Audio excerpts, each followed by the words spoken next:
Shalom, perkenalkan nama saya Sepmi Alinda Neno. Di sini saya akan mempresentasikan materi anatomi. Yang pertama, istilah umum dalam anatomi.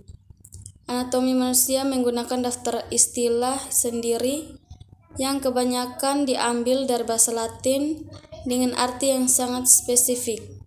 Istilah anatomi merupakan hasil kesepakatan dari ahli-ahli anatomi sedunia yang dikenal sebagai terminologia anatomika. Semua istilah anatomis dalam dunia medis harus mengacu pada hasil kesepakatan tersebut, tidak boleh sembarangan. Terjemahan ke dalam bahasa lain dilakukan melalui kesepakatan ahli anatomi di negara masing-masing. Yang kedua, pengertian osteologi dan fungsinya.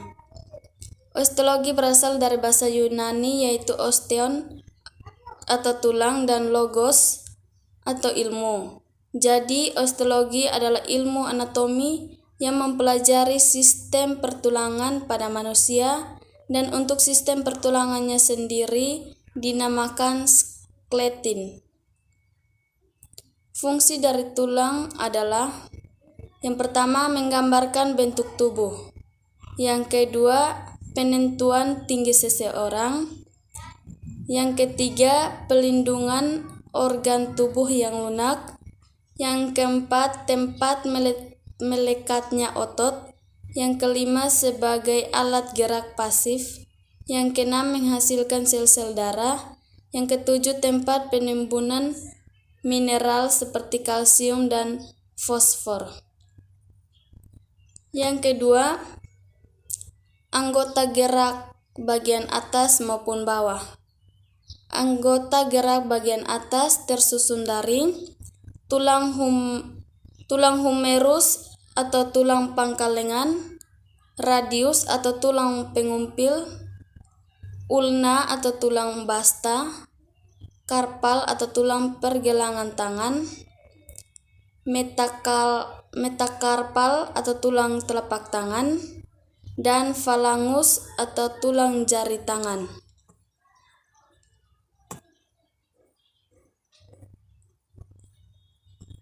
Yang keempat, anggota gerak bagian bawah tersusun dari femur atau tulang paha, tibia atau tulang kering, fibula atau tulang betis, patella atau tulang tempurung lutut, tarsal atau tulang pergelangan kaki, metatarsal atau tulang telapak kaki, dan falangus atau tulang jari kaki.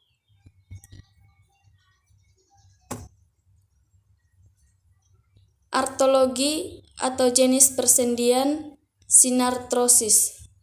Artologi sebagai bagian daripada ilmu urai khusus pembelajaran hal-hal yang bersangkut paut dengan perhubungan atau persendian antara tulang-tulang yang satu dengan tulang atau beberapa tulang lainnya, atau dengan tulang rawan sehingga merupakan alat gerak yang lengkap.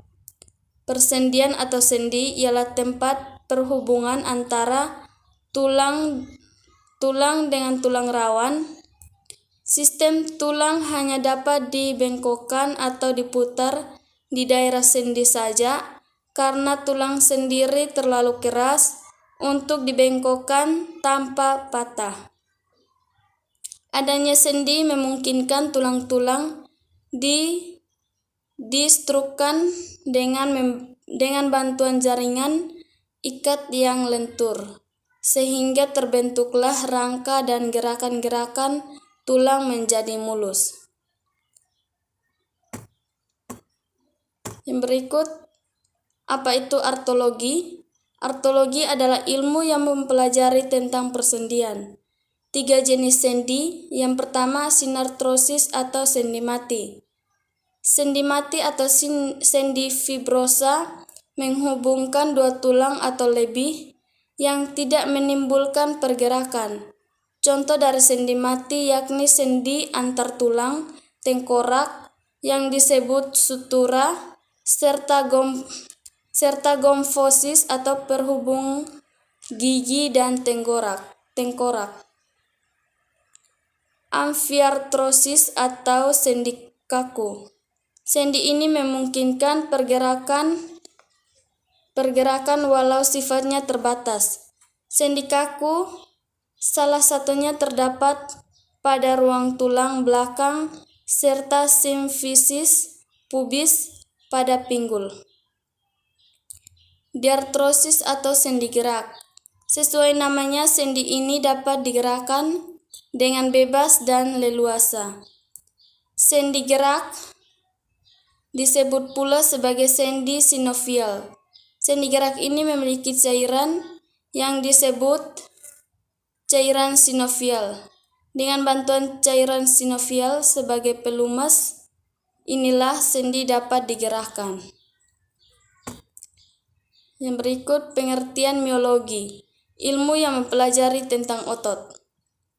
Otot disebut alat gerak aktif pada manusia karena otot merupakan komponen yang dapat berkontraksi atau memanjang dan memendek, sehingga dapat menggerakkan tulang dan sendi.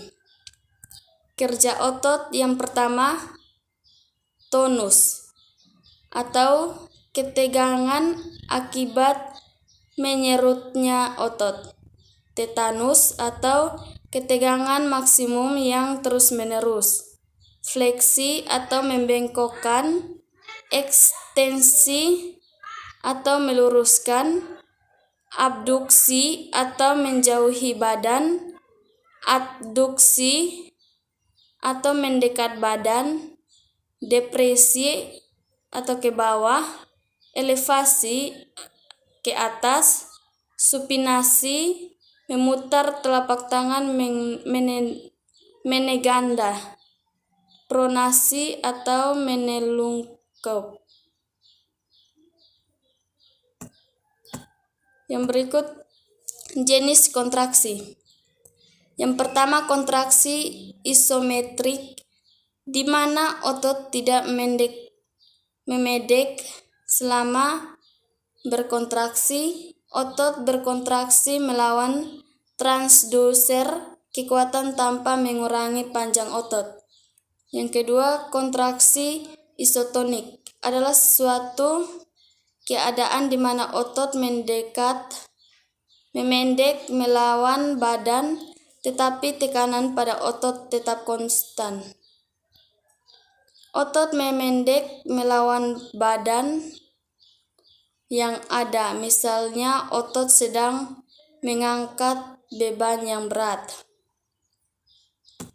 Yang berikut gerakan otot. Yang pertama, gerakan pengungkit. Yang kedua, gerakan kolumna vertebralis. Yang ketiga, gerakan pernapasan. Yang keempat, gerakan anggota badan atas. Yang kelima, gerakan anggota badan bawah. Yang keenam, sikap badan. Yang ketujuh, sikap jalan. Yang kedelapan, sikap lari.